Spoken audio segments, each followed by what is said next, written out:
अस्सलाम वालेकुम स्टूडेंट्स, उम्मीद है आप सब खैरियत से होंगे जी। तो आज हम लोगों ने स्टार्ट करना है केमिकल बॉन्ड्स।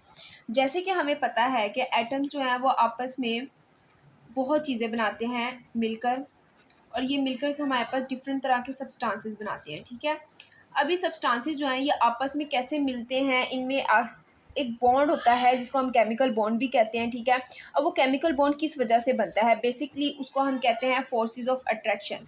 इन केमिकल बॉन्ड्स के दरमियान में फोर्सेस ऑफ अट्रैक्शन होती हैं जिसकी वजह से ये केमिकल बॉन्ड्स बनते हैं। ठीक है, अब फोर्सेस ऑफ अट्रैक्शन क्यों होती हैं?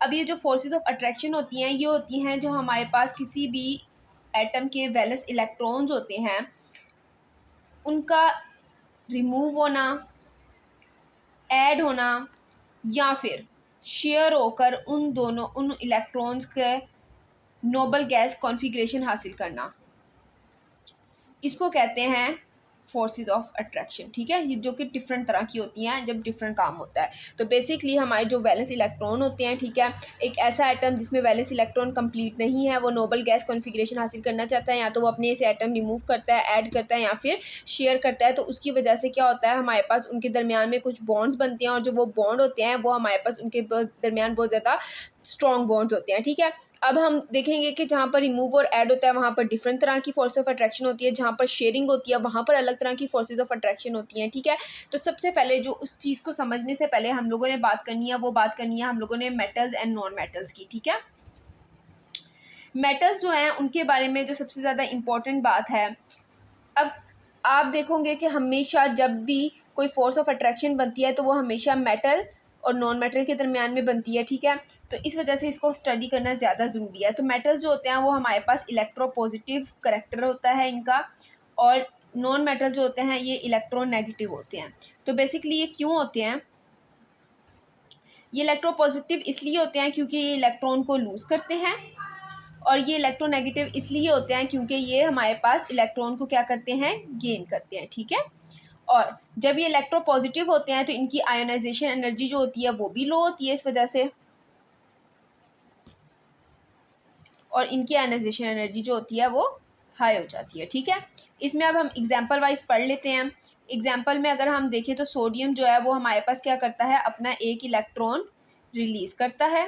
ठीक है, लेकिन इस साइड पर अगर हम देखें तो हमारे पास जो ऑक्सीजन है वो उसने अपने 2 इलेक्ट्रॉन क्या किए हैं, ऐड किए हैं। ठीक है, तो ये हमारे पास ओवरऑल ओवरव्यू आ गया मेटल्स और नॉन मेटल्स का। अब हमें पता है मेटल्स जो हैं वो इलेक्ट्रॉन लूज़ करते हैं, नॉन मेटल्स जो हैं वो इलेक्ट्रॉन गेन करते हैं। सो अब हमने मेटल्स और नॉन मेटल्स जो हैं उनकी प्रॉपर्टीज़ को डिटेल में स्टडी कर लिया। तो अब हम देखते हैं कि ये किस तरह किसी भी तरह का बॉन्ड बनाने में रोल प्ले करते हैं, और वो बॉन्ड बनाने के लिए जो फोर्स ऑफ अट्रैक्शन आती है वो किस तरह आती है। ठीक है, तो सबसे पहले हम बात कर लेते हैं आयोनिक बॉन्ड की, जो कि यहाँ पर सबसे ज़्यादा आप कह सकते हैं कि इस पॉइंट पे इम्पॉर्टेंट है। सबसे पहले हम डेफिनेशन देख लेते हैं। आयनिक बॉन्ड क्या होती है, फोर्स ऑफ अट्रैक्शन होती है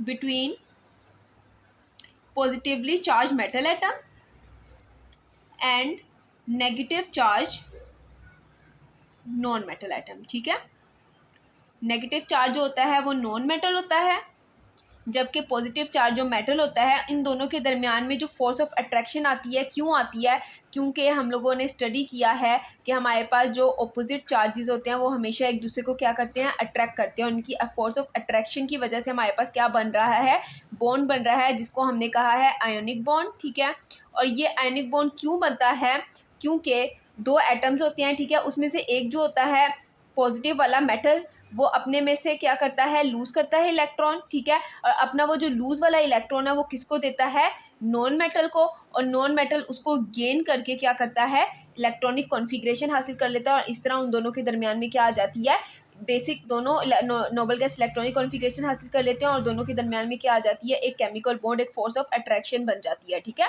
बेसिकली आप इसका रिलेशनशिप उसी चीज़ से समझ लो कि जब हम किसी भी चीज़ इंसान के साथ अपनी कोई चीज़ शेयर करते हैं तो हम लोग को क्यों शेयर करते हैं, क्योंकि हमारा उसके साथ कोई बॉन्ड बनाना चाहते हैं हम। ठीक है, उनके तरफ हमारी कोई अट्रैक्शन होती है, और जब हम कोई चीज़ शेयर करते हैं तो हमारा वो बॉन्ड ज़्यादा स्ट्रॉन्ग हो जाता है। ठीक है, यही काम यहाँ पर इलेक्ट्रॉन्स में हो रहा है। इसके पास ये एक्स्ट्रा था, इसने अपने आप को स्टेबल करना था, इसने ये नॉन मेटल को दे दिया, नॉन मेटल ने इससे ले लिया और ख़ुद को स्टेबल कर लिया। बेसिकली दोनों ने एक दूसरे को स्टेबल कर लिया, और दोनों ने जो बॉन्ड बनाया वो स्ट्रॉन्गर बॉन्ड बन गया। ठीक है,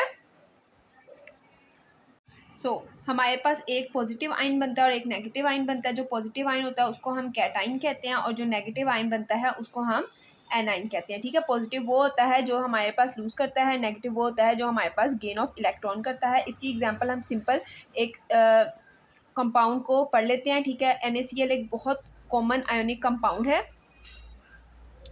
इसकी अब हम देखते हैं, अगर हम सोडियम की बात करें तो सोडियम जो होता है उसमें हमारे पास कितने इलेक्ट्रॉन होते हैं। सोडियम में हमारे पास 11 इलेक्ट्रॉन होते हैं, ठीक है। इसमें 1 2 3 4 5 6 7 8 9 10 एंड दिस इज 11, ठीक है। अब इसके साथ अगर हम क्लोरीन की बात करें तो क्लोरीन में 17 होते हैं, ठीक है। 1 2 3 4 5 6 7 8 9 10 11 12 13 14 15 16 17। अब आप देख रहे हैं कि जो सोडियम है इसके पास एक इलेक्ट्रॉन एक्स्ट्रा है, ठीक है। अगर ये एक इलेक्ट्रॉन को निकाल देगा तो ये हमारे पास क्या हो जाएगा, नोबल गैस कॉन्फ़िगरेशन हासिल कर देगा। जबकि क्लोरीन जो है इसके पास एक इलेक्ट्रॉन जो है इसको चाहिए है अपनी नोबल गैस कॉन्फ़िगरेशन हासिल करने के लिए, ठीक है। तो ये गेन करेगा और ये अपना एक इलेक्ट्रॉन लूज़ करेगा, ठीक है। अब ये लूज़ करेगा, ये गेन करेगा और एंड में हमारे पास जो रिएक्शन बनेगा वो ये होगा कुछ।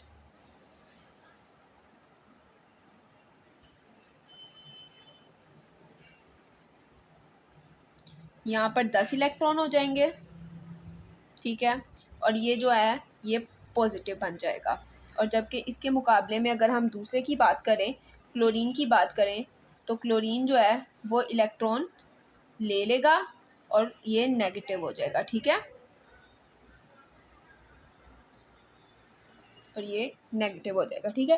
तो ये basically dot and cross structure बनाया है हमने NaCl का दिखाने के लिए कि किस तरह हमारे पास एक एटम गेन करता है, दूसरा लूज़ करता है और दोनों ही एक स्टेबल नोबल गैस कॉन्फ़िगरेशन हासिल कर लेते हैं। उन दोनों के दरमियान में एक अच्छी फोर्स ऑफ अट्रैक्शन बन जाती है, ठीक है।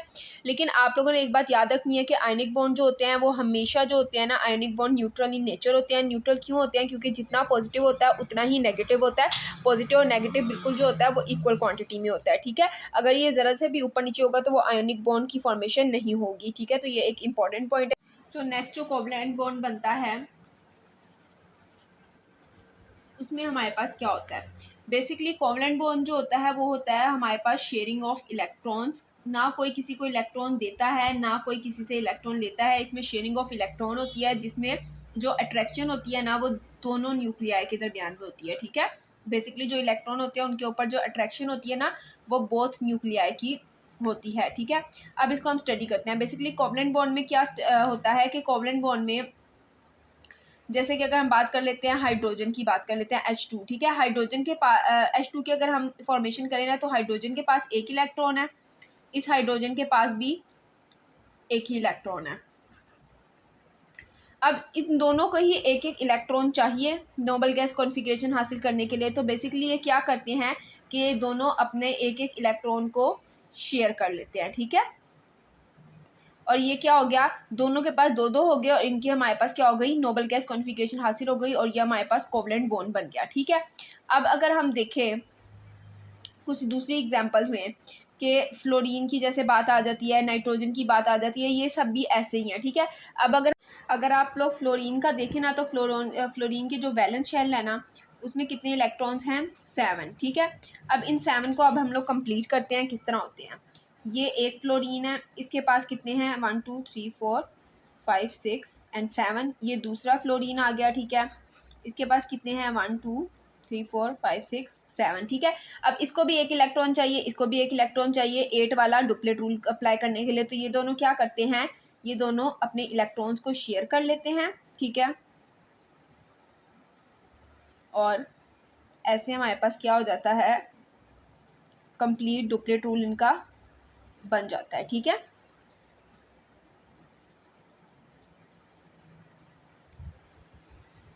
ये हमारे पास आ गया फ्लोरीन का F2, ठीक है। तो इस तरह इन लोग क्या करते हैं, शेयरिंग ऑफ इलेक्ट्रॉन करते हैं, ठीक है। अब आप लोगों ने देखा होगा कि फ्लोरीन जो है ना, ये एक इलेक्ट्रॉन को सिर्फ शेयर कर रहा है। तो वो दो एटम जो सिर्फ एक इलेक्ट्रॉन को शेयर कर रहे हों, ठीक है, आपस में, और उनके दरमियान में जो बॉन्ड बनता है उसको सिंगल कोवलेंट बॉन्ड कहते हैं, ठीक है। वन शेयरिंग ऑफ इलेक्ट्रॉन अगर होती है तो उसको सिंगल कोवलेंट बॉन्ड कहते हैं। लेकिन अगर उसके मुकाबले में आप देखिए N2 को, तो N2 जो होता है इसमें हमारे पास दो जो इलेक्ट्रॉन्स हैं उनकी शेयरिंग होती है, और उसको हम कहते हैं, उसमें फिर दो हमारे पास कोवलेंट बॉन्ड बनते हैं, तो इसको हमारे पास डबल कोवलेंट बॉन्ड कहते हैं।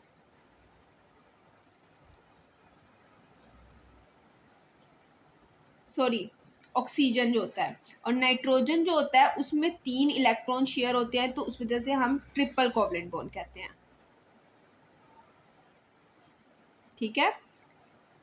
अब आप देख रहे होंगे कि मैंने यहाँ पर डॉट एंड क्रॉस स्ट्रक्चर समझाया है, सॉरी समझाया नहीं है, दिखाया है, लेकिन समझाया नहीं है। तो ये मैं अलग से इस पर एक शॉर्ट वीडियो बनाऊंगी जिसमें मैं आपको dot and cross structure, covalent bond और आयनिक बॉन्ड दोनों का दिखाऊंगी, ठीक है। आज के लिए इतना ही, उम्मीद है आप सबको पसंद आएगा। मेरे चैनल को ज़्यादा से ज़्यादा सब्सक्राइब करें, अपने फ्रेंड्स में शेयर करें ताकि उनको भी फ़ायदा हो। आज के लिए अल्लाह हाफिज़।